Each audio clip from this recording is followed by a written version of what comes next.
All right, our next and last set of identities are the sum and difference identities and the double angle identities. I have seen a little bit of sum and difference pop up on the ACT as well. So we'll see if we see this when we take it in a week or so. An example of a proof for the sum identity I've put in the bottom of the notes, by the way. So I'm not going to prove these identities. It's kind of an interesting proof. It's very like geometry based, but feel free to look through that and peruse at your own leisure. You're not going to have to prove it. This is just for the people that like to know why all of this is true or working.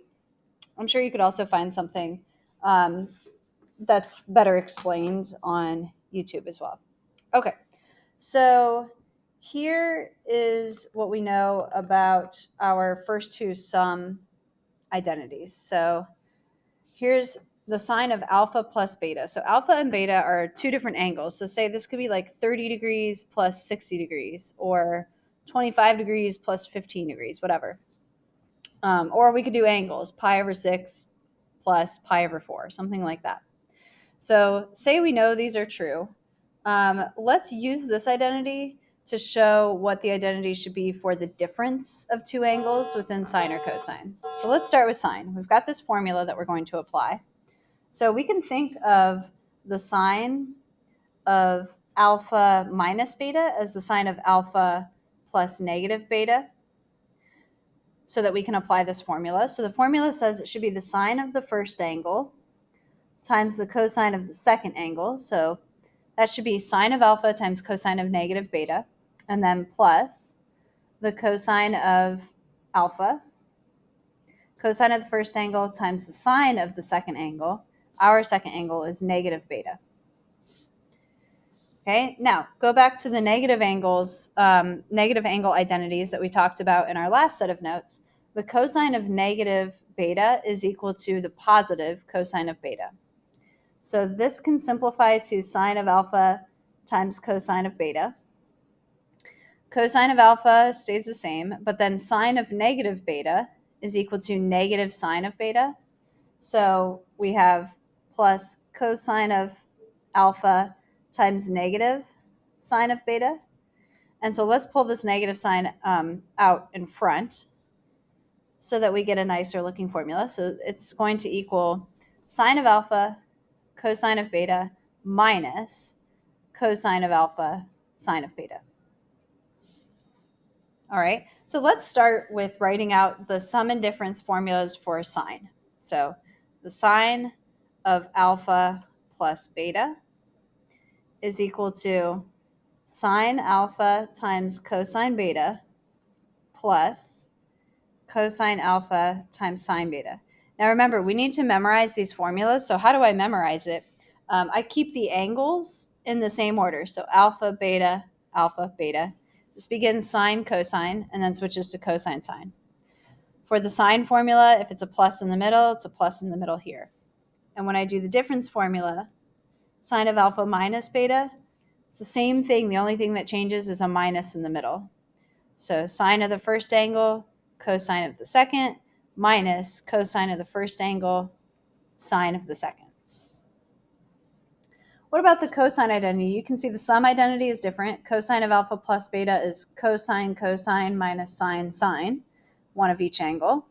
So let's show a similar little mini proof here for cosine of alpha minus beta. So let's again make the switch so that this is cosine of alpha plus negative beta. Apply the formula. Cosine of the first angle times cosine of the second angle. So that's cosine alpha times cosine of negative beta minus sine of the first angle times sine of the second angle. So that's minus sine alpha, sine negative beta. I'm going to use those negative angle identities again. So the cosine of negative beta is just cosine beta. So this is cosine alpha, cosine beta. The sine of negative beta is going to be the negative sine of beta. And because we have this minus negative here, this simplifies to cosine alpha, cosine beta, plus sine alpha, sine beta. So let's write down the sum formula that was given to us for cosine. So the cosine of alpha plus beta is equal to cosine alpha, cosine beta, minus sine alpha, sine beta. So the way I memorize this is that the cosine formula is cosine, cosine, sine, sine. And then whatever is in the middle, if we're adding the two angles, we're subtracting when we expand out the formula. So if I apply that rule for cosine of alpha minus beta, it's going to be cosine, cosine, sine, sine, but it's going to be a plus in the middle. Cosine alpha, cosine beta, plus sine alpha, sine beta. So you might have to create your own way to memorize those, but remember, we're not given any of these identities on a formula sheet for the AP exam, so we need to have them memorized. Part of the memorization will come with just applying them. Okay, use the sum and the difference identities to find the exact value of each trig expression. So I am not able to find the exact value of cosine of 75 degrees as it is right now, because 75 degrees is not one of my common angles. But you need to think about common angles, the ones that we use on our unit circle speed quizzes. How can we rewrite 75 degrees using just the common angles? So the common angles are 0, 30, 45, 60, 90, etc., all the way around the circle. So this could be the cosine of 45 degrees plus 30 degrees, or 30 degrees plus 45 degrees. I could use subtraction as well. What I don't want to do is say like 90 degrees minus 15 degrees, because 15 is not one of my common angles. So let's go with 45 plus 30. Now 45 is the alpha and 30 is the beta. So use your cosine of alpha plus beta formula to expand this out. Cosine of 45 degrees, cosine of 30 degrees, minus, because that's plus, sine of 45 degrees, sine of 30 degrees. Cosine of 45 is radical 2 over 2. Cosine of 30 is radical 3 over 2. Minus sine of 45 is radical 2 over 2. Sine of 30 is 1/2. Simplify this, multiply these together, you get radical 6 over 4. This becomes radical 2 over 4. We could leave our answer like that, or they have a common denominator, so it's common to see that these have been placed all over 4. So if I were to type into my calculator the cosine of 75 degrees, assuming I'm in degree mode, I would get the same decimal as if I, on my home screen, if I typed in square root of 6 minus square root of 2 all over 4.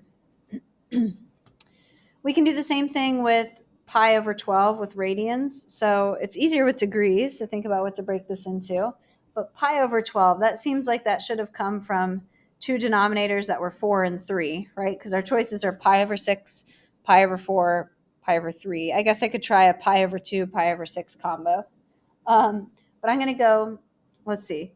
Does pi over 3 minus pi over 4, does that give me 1/12? So you might want to check the math here. Pi over 3 minus pi over 4. Common denominator is 12. Pi over 3 gets multiplied by 4. Pi over 4 gets multiplied by 3 on the top. So yeah, that's going to check out. And then we're using the difference formula for sine. So remember, sine is sine, cosine, and the sign in the middle matches. So sine of pi over 3 times cosine of pi over 4 minus cosine of pi over 3 times sine of pi over 4. I think I said when I said remember sine, cosine, it's sine, cosine, sine. What is the sine of pi over 3? Radical 3 over 2. Cosine of pi over 4 is radical 2 over 2. Cosine of pi over 3 is 1/2. Sine of pi over 4 is radical 2 over 2. So this is radical 6 minus radical 2 all over 4. I got the same value. All right. Prove the cofunction identity using sum and difference identities. All right, so here's our cofunction identity that we know is true. Now we can kind of prove it by saying, well, let's expand this out. This is the cosine of the first angle times the cosine of the second angle plus, because this is minus, the sine of the first angle times the sine of the second angle. I'm doing a proof here, so I'm going to work on this side. Cosine of pi over 2 is 0. Sine of pi over 2 is 1. 0 plus 1 times sine x is going to equal sine x. And what about this one? So this is not the normal order of our cofunction identity. So let's see what's happening here. This is sine x cosine pi over 2 minus cosine pi over, cosine x. It's the angles that stay in the same spot. Cosine x sine pi over 2. This is sine x times 0. This is minus cosine x times 1, which does simplify to negative cosine x. Let's go back up one more thing about this before we finish this little section. Go back up here. Pi over 12 is 15 degrees. So another thing about cofunction identities, when it says cosine of pi over 2 minus x equals sine, what this is saying is if you have two complementary angles, so these two add up to 90 degrees, right? 75 and 15. The cosine of 75 should equal the sine of 15. And we just showed that that's true. We get the same value for those. All right, last set of identities are the double angle identities. And there are a lot of rewritten variations of these as well. So let's start with this. Let's verify that this is true. Is the sine of 2x equal to 2 sine x cosine x? So first step is let's rewrite sine of 2x as the sine of x plus x. And then we can use our sum formula for sine to see what this expands to. So this would be sine x cosine x plus cosine x sine x. Even though the order is changed, multiplication is commutative, so these are the same thing. I can combine them to say 2 sine x cosine x. So that's true. And that's our double angle identity for sine. So sine of 2x, anytime we see that, we can expand that into 2 sine x cosine x. Let's do something similar for cosine of 2x. So we're going to start by making this cosine of x plus x. And applying the formula, sum formula, it's cosine x, cosine of the first times cosine of the second. So cosine x minus sine x sine x. And cosine x is the same as cosine squared x. Same thing with sine. So that's our main identity. Cosine of 2x equals cosine squared x minus sine squared x. Now, there are some other common forms of this. So again, you would need to memorize these or be able to manipulate this formula to get what you want. But it's also true that cosine of 2x is equal to, what if I replace the sine squared with a 1 minus cosine squared? We've done that quite a bit up to this point. So replace that with that. What does that simplify to? If you distribute the negative, it simplifies to cosine squared plus cosine squared. So 2 cosine squared x minus 1. So if I see this, I know that that's also true. Cosine of 2x is also equal to this formula here. So maybe if I'm doing a proof and I see that there's no sine squared on the other side, but just cosine squareds, maybe I use this formula. Similarly, you can come up with another one. So what if you replace the cosine squared with 1 minus sine squared? Well, then that's going to give me 1 minus 2 sine squared.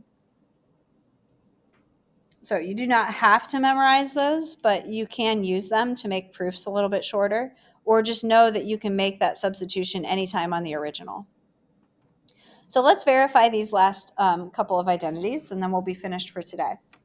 So anytime now that I see a double angle somewhere, I'm going to use the double angle formula, and I'm going to work on that side. So nothing to do with 2 cosine x, but we can change sine of 2x to this. So 2 sine x cosine x. So we do that anytime we have a weird expression in the angle. Anytime it's something other than x or theta, we usually use cofunction or negative angle or now double angle. All right, what can I do with that? Well, take a look at the right side. This just looks like some factoring happened, and we do have a GCF of 2 cosine x. So we can factor that out, and that makes this first term 1, and it leaves you with just sine x from here. So a short little proof there. All right, let's look at this side. So cosine of 2x times 1/2, we're supposed to show that that's cosine squared minus 1/2. Now, you can use the original form and then sub out your sine squared, or you can use your alternate form and say cosine of 2x. It would be smart for me to use the all cosines version, the 2 cosine squared x minus 1. Because then I have this. If I multiply the 1/2 through, I get cosine squared x minus 1/2. But even if I didn't do that, the other version of that is just to say, okay, this is 1/2 times cosine squared x minus sine squared x. I can see that I don't want to have any sine squared over here, so then I can make that substitution for minus sine squared. I can say that's minus the quantity, 1 minus cosine squared. And then I can simplify. So I get to the same place if you don't have your alternate form memorized. I do, just because I've done these for so long, but if you don't have that memorized, it's just a couple of steps to get here, and then you're in the same boat of distributing and getting the answer. Okay, now there are double angle and sum and difference formulas for tangent, but you can always just derive them. So since we're not given a full list of identities, you don't want to have too many things to memorize. So if I see tangent of 2x, even though this side looks more complicated, I think I would like to work on the double angle side. So let's make this sine of 2x over cosine of 2x, because we have formulas for that. So sine of 2x is 2 sine x cosine x. It's not obvious to me which form to use for double angle for cosine, so I'm just going to use cosine squared x minus sine squared x. All right, and then what can I do with this? Well, here's sort of the trick. I think that we used this on one of our worksheets before. I'm looking ahead over here and saying, okay, this is sine squared. This is sine squared over cosine squared. I have a minus sine squared here. I would like it to be over cosine squared. And so what if I said I'm going to multiply, you can think of this as multiply top and bottom by 1 over cosine squared. So I can get one piece of what I want and see if the rest follows. Or you could say like divide the top and the bottom, divide by cosine squared, divide by cosine squared. So I've used this trick before. So that would make this 2 times sine x cosine x over cosine squared. So that would make this 2 times sine x, and then there'd be like an over cosine x still there. In the denominator, cosine squared times 1 over cosine squared is 1, minus sine squared over cosine squared. Remember, that was getting this term was kind of what started this. And then the rest of it falls into place because I'm trying to get 2 tangent x on top. I have that. Sine over cosine is tangent. I'm trying to get 1 minus tangent squared on the bottom, and I have that. So again, you might not have thought to do this trick, but if we've seen it a couple of times, hopefully the goal is to try to remember some of these little tricks and what happened when I got stuck somewhere. All right, down here is the proof for the sum and difference formula. I'm not going to take the time in the video to go through this, but it is kind of interesting. They are looking at the distance between 2 points being equal, and then they're going from there and kind of working on that. So, all right, that's it for today.